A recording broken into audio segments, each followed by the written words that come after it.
Okay, so let's begin with a very quick and very high level overview of how the internet works. And I mean very high level. We could easily spend, there are graduate programs just to study networking and the internet. Okay, it's a very, very complicated topic, especially when we get down to the lower level. But we're just going to ignore that and appreciate the miracle that is the internet. And we'll just chat about it at a high level. So the obvious question is, what is it? Essentially, the internet is just a bunch of connected devices, and those devices are all sort of things these days: desktop machines, laptop, tablets, mobile devices. But then also there's, really fancy refrigerators that are internet enabled, wristwatches and thermostats and video game consoles and a whole bunch of other things. So there is billions of devices across the globe. How do they all communicate? How are they part of this network? Well, it's a very complicated question. Why don't we start with a much simpler example? What if there is just two computers? I'm at home and I have a friend over. We both have computers and we are too lazy to speak normally by using our mouths and talking. So we decide, you know what we should do? We should connect our computers. So we could set up a physical cable from my computer to my friend's computer, and now I can communicate through that computer. Ouch. Very silly. But now, scale that up a bit. Imagine I have a raging party. 6 more people come over with laptops. Can you believe that party all of a sudden? I would need a lot of cable, a lot of connections in order to communicate with each of my friends' computers.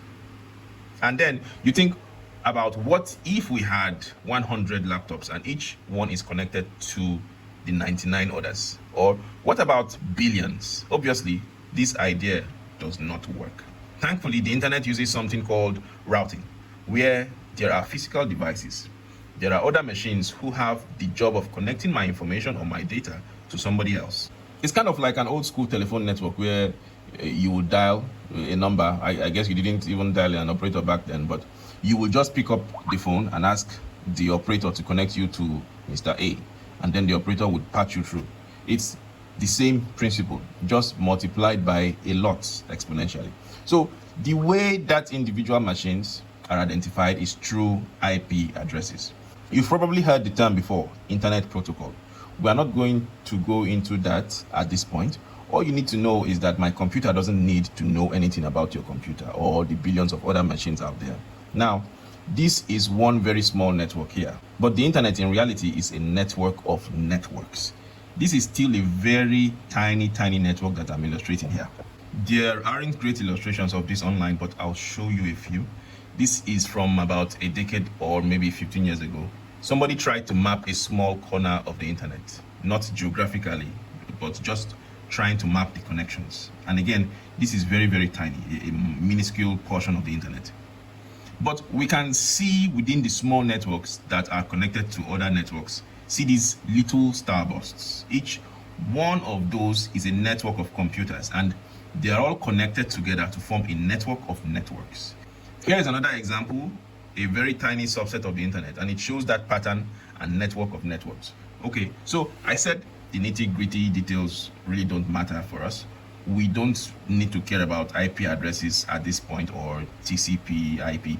We don't need to really even care about how the data is sent over the internet. All I would say about it is that your data makes its way over cables at some point. From my house, I can tell you that I've got a Wi-Fi network, but that Wi-Fi network is powered by maybe MTN or Glo cable coming to a mast near my house.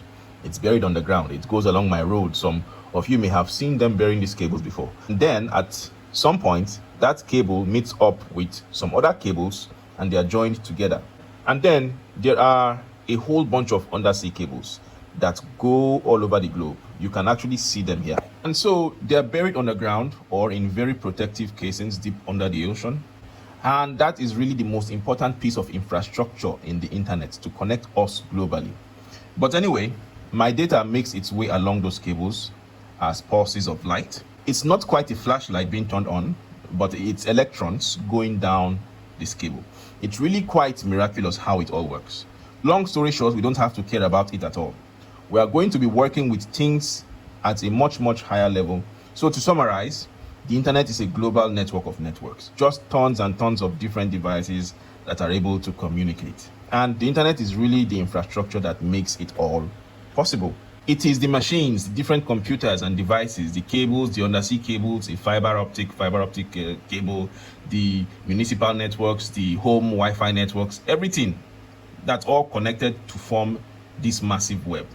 And it's what is able to carry things and services like email, the World Wide Web, which we are going to focus on, file sharing, online gaming, streaming services, even the Instagram and Facebook you use every day.